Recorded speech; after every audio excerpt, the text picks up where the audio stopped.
Brothers, tumungo nga tayo dito sa Motorcycle City, Subic Zambales branch para tignan ang kakalabas lang na Bajaj NS400C na isang affordable highway legal na motorsiklo. Pero bago tayo magpatuloy sa ating ikot, sa mga gusto pong suporta ng ating mga social media account, baka naman pwede kayo mag-subscribe at mag-follow para po lagi kayong updated sa ating mga ilalabas na vlog review. At maraming salamat na agad. So mga brothers, let's go! Sa go!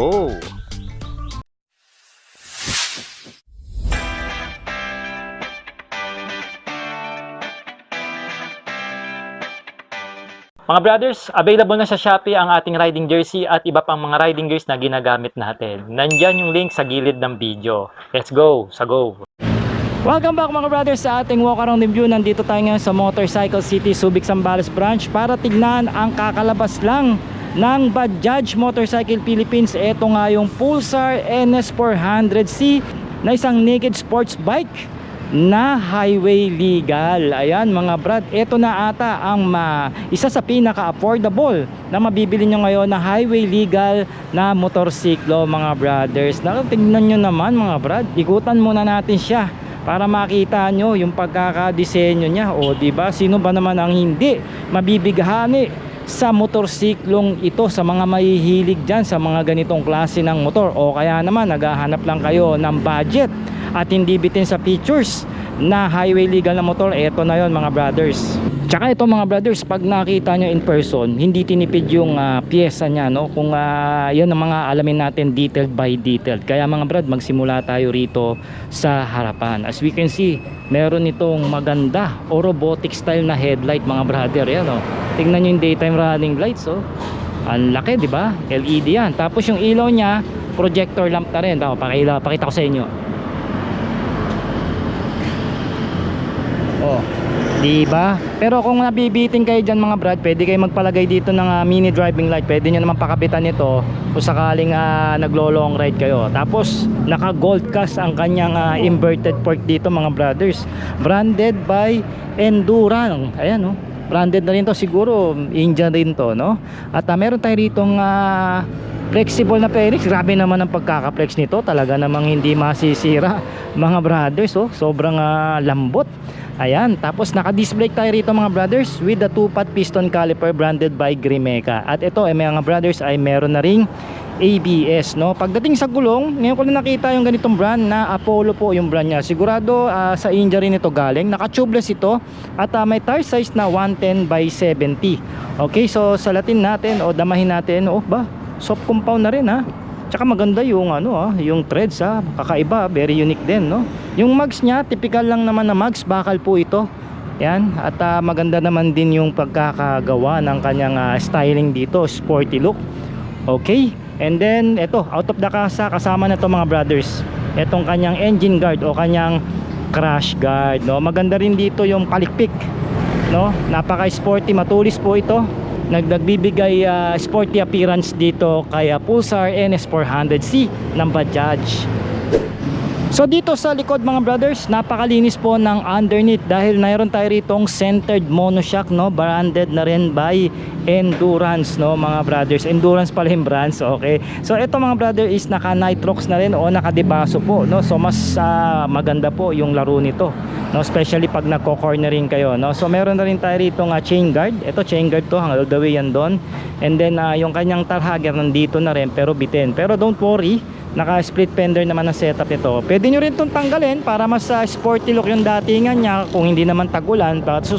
Pag nagtagulan pwede nyo naman ibalik, it's up to you po, no? Meron tayong bakal dito na swing arm. So nagtataka ba kayo bakit wala yung kanyang muffler? Ito lang po yung muffler nya, diba? Underbelly muffler po ang kanyang style, oh.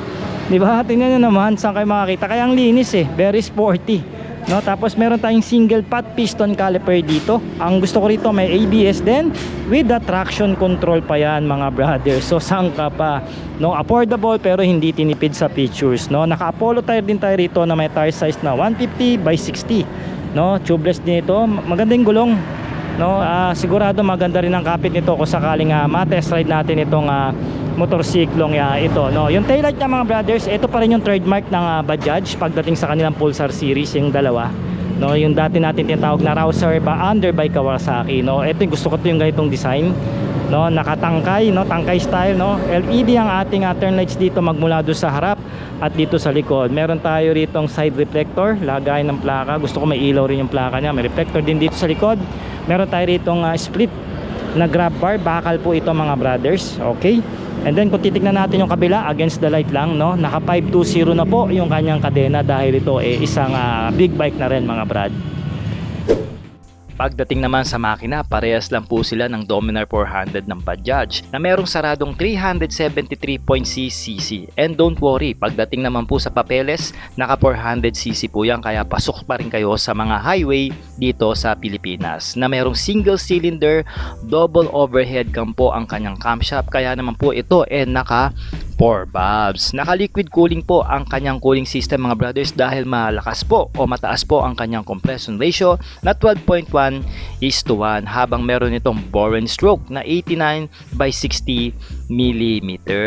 Meron nga itong 6-speed manual transmission at ang pattern nito is 1 down 5 up. Pagdating naman sa kanyang power, kaya nitong dumulo ng 39.5 horsepower at 8,800 RPM at umaarangkada ito ng 35 Nm of torque at 6,500 RPM. Ayon pa nga sa Bajaj Philippines, kaya nitong kumonsumo ng 32 km per liter at syempre magdidepende pa yan sa bigat, riding habit nyo at road condition na inyong daraanan.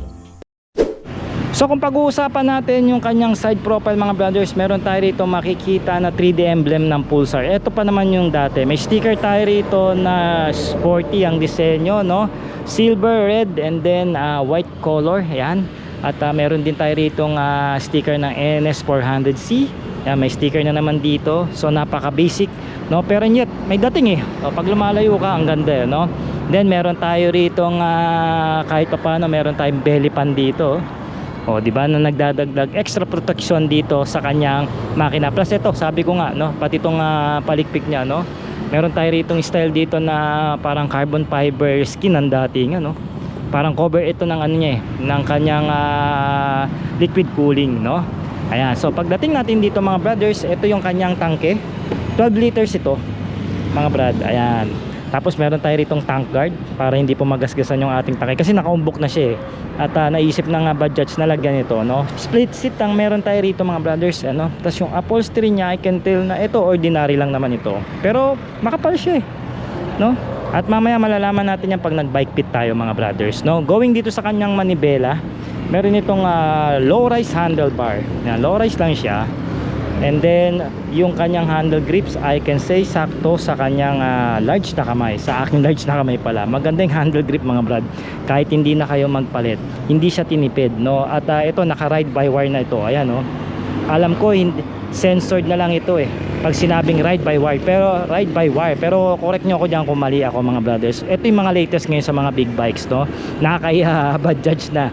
And then may bar end tayo, end bar na bakal dito. Ito pa rin yung side mirror nila. No, gusto ko to, napaka solid nito. Ayan, side mirror ng Indiano, no. And then pagdating sa switches, maganda yung switches natin, malaki lang, naninibago kayo kumpara sa mga switches natin sa mga Japanese brand, no, o Japanese bike. Alam ko may ilaw na rin ito hindi lang masyadong kita kasi tirik ang araw ngayon. So may busina siya, malakas, no. Kung nahinaan kayo, pwede kayo magpalit left and right. Ito po yung controls dito sa kanyang TFT display, mamaya i-discuss natin yan, no. Ito po yung kanyang flasher o pass light, no. Adjustable po ang ating clutch lever dito into 5 levels. Ganun din dito sa ating brake lever mga brad. Nandito na yung kill switch niya tsaka yung on and on ng kanyang makina. Tingnan nga natin. Oh, diba wala nang gasolina, no. So ito po yung kanyang patayan ng ilaw.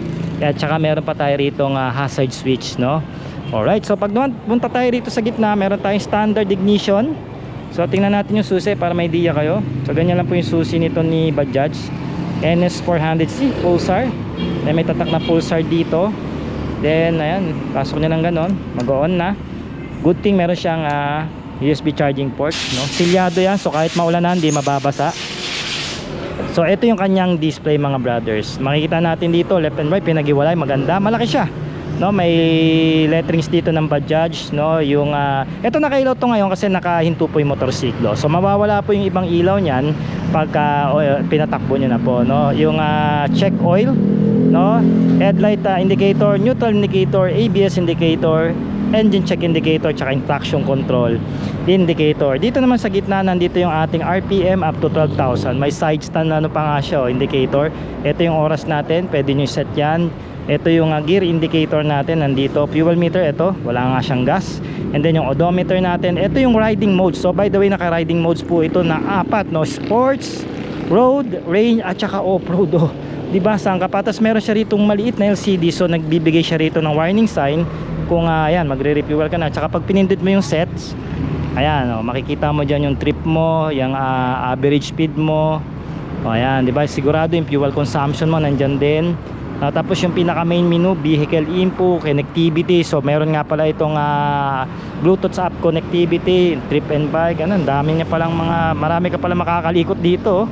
Ayan, settings, so lap timer, trip and bike. Ayan, ano pa ba? Tingnan naman natin. Ayan, ride mode, MTC, sport shift, and also warning. Aba, budget, no? Pero pag makikita mo yung features, hindi talaga siya tinipid, oh.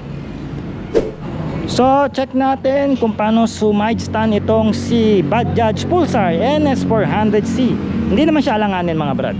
Ayan, makikita nyo naman dito na maganda yung pagkakatilt niya, tamang-tama, standard. Pasok ang ating paa ng side stand niya. Okay, at meron pa yung side stand indicator, malalaman mo doon na naka-side stand ka pa.